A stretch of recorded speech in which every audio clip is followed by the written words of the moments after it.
Hey, man. Hey, Tony. Good to see you. How you doing, bro? Good. Good to see you. This is amazing. I didn't know what I was going to see today, but I can tell you I'm blown away. That was our dream, to make sure that we had a vehicle that brought a truck to the market that just really shocked people, just from the visual and then to the functional. It looks like there's just a ton of different things in here. Can you share with me what you got going on? Yeah, so this is designed for many different use cases. We designed from the inside out and then the outside in. This is for America. This is what built America anyways. We wanted to do something that was fully drive-by-wire, brake-by-wire, harmonized systems, and shed 35% of the parts. And in order to do that, you got to get rid of steering column, shock tower, struts. You got to change everything, right? So this is a pure design, and of course, you know, that's how you get so much cubic feet. It's the size of a small pickup and has the payload of a full size. We wanted to have a masculine look as well as a sleek and sexy design, and it be totally different on the utilization of space.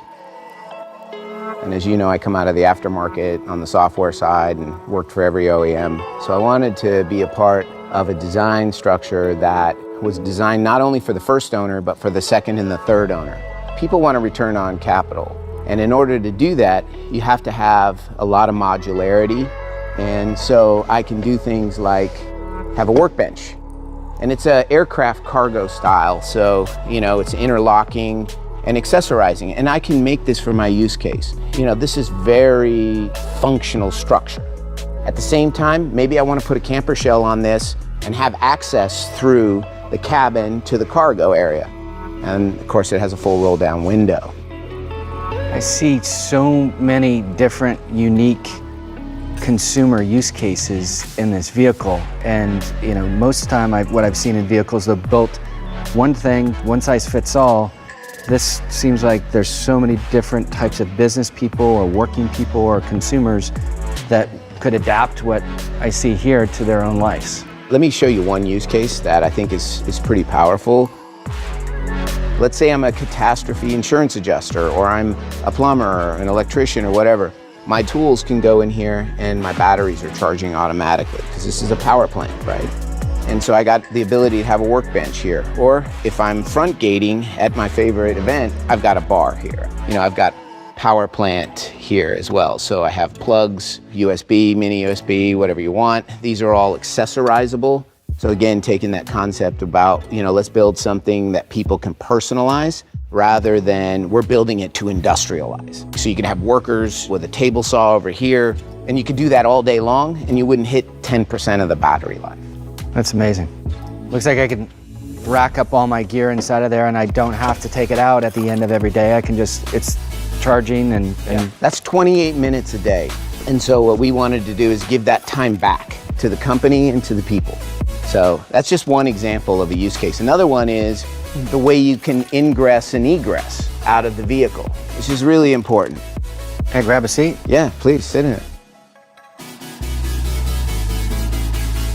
Now notice how you're not like snaking in around a steering column. When you don't have a steering column, you can push things forward and you can give them a bigger space. And that bigger space becomes super functional. And I can personalize this. I can run bucket seats, I can run a bench seat system, I can run a 3-seat system. Again, the driver is very far forward, but yet he's in the safest bubble zone. These are like similar to our approach on the delivery vehicle. These are designed for you to put your accessories on. You know, if you're a guy that you use a big cup, a small cup, you can buy the accessory for what you need. In addition to that, this is an additional secure toolbox area that you can buy an accessory to put in there, and I can keep my flashlights, my gloves, and yet when I want to take my significant other out, none of that stuff's seen. At the same time, I can get it with a full infotainment system, but if I'm a guy that has a fleet of 500 trucks and my guys are working on it, well, maybe I want to use something as low cost as a simple Android or iOS device to be the interface to the vehicle. It's maximizing technology to allow for the utilization of space and make it for me. You know, people talk about hardware and software. They can't function without each other. Like, electrify my environment and make it very modular and mobile to me. Everything has multiple purposes, so the battery pack is designed to be upgraded, replaced, repaired. They're all separate cells, so you have massive amounts of redundancy. You can run this thing all day long and still go home at 35, 40% power and plug it in and do a rapid charge. Could you imagine you just went through this Texas weather storm and you need power, you need electricity, boom, you got it. You can run it with one motor and one guy can pick it up. So take a V8 engine, you know, it's 600 plus pounds. This thing is sub 200. It's got 300 horsepower, nearly 300 pounds of torque, and I can put 2 of them in there. So we're thinking about things that most designers and engineers just don't think about. Why? Because they don't work a truck. They don't make their living. They don't put their kids through college with their truck. We do. Like, this thing is just us. Down below, we have a set of other toolboxes or safety boxes. I have a built-in step, but if I wanted to do something else in here, I have my first aid kit, my flashlight. Again, multiple functions. Adds in structural integrity, helps me get access here. I just think about all the times I've had to put gear on top of my SUV and I'm always falling off and trying to like not kill myself doing it. This is amazing. Yeah, so we wanted something where you can gear up quick, you know, whatever you want to do, or if you want to put your equipment up here. And of course, because it's interlocking like this, you have the ability to put a ladder rack in here that could go across like this and be fastened. Again, this is just about thinking about how people use a truck. At the same time, you know, I want my wheel chocks because I like to dirt bike and I want to be able to tie down easy. The gate design is very different here on this vehicle versus other vehicles because there's functionality purposes. My slat wall comes to life. I can keep my tools, you know, keep my water, my drinks, because otherwise you're going to drop these things on the ground. And of course, here's a way to get hurt, you know? And so just thinking about keeping people as safe and strong as possible. But let's just say I got to go pick up, you know, a sheet of plywood. Well, now I need an 8-foot bed, but I wanted a 6-foot bed price. And so what did we do? We have it so that you can take this and I now have an 8-foot bed. And then of course I want to go back down to a 6-foot bed, just put it away and off I go. You know, I'm back to work. You know, we put as much thought into this truck bed that most people put into an entire car.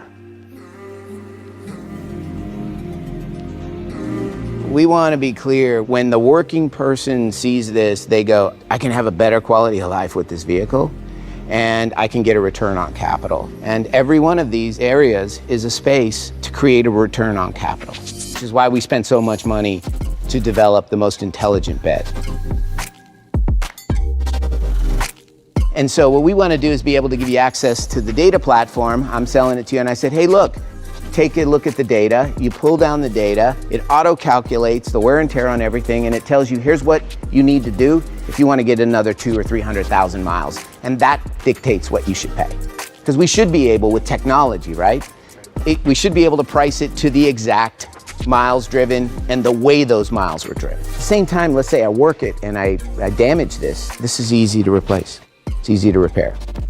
You got to build something for the second owner. Why? Because you actually then care about the first owner, because he's going to be able to sell it for what it's worth. You know, we spend a lot of time on things that most people would think silly, like the quality of the hinges. The worst thing I hate on second vehicles is sagging hinges. I hate that. You open that door and it doesn't feel solid. You know, it's going to hit the residual value. Hey, one of the things you shared that was impressive to me is that you've got this unbelievable range of features in the vehicle. And most of the time when people get a vehicle like that, the assumption is the cost of maintenance are going to go up. And it sounds like the way that you've designed it is the exact opposite. You get more, but to service it or maintain it is actually less. So the environmental considerations surrounding this vehicle is very different than any other vehicle that's out on the road today. So what do you think?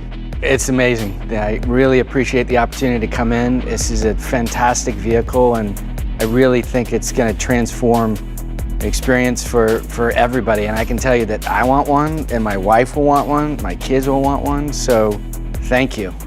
Thanks for being the first person here that got to see it. I mean, it's a special day for us, and that gave me goosebumps. I'm so pumped.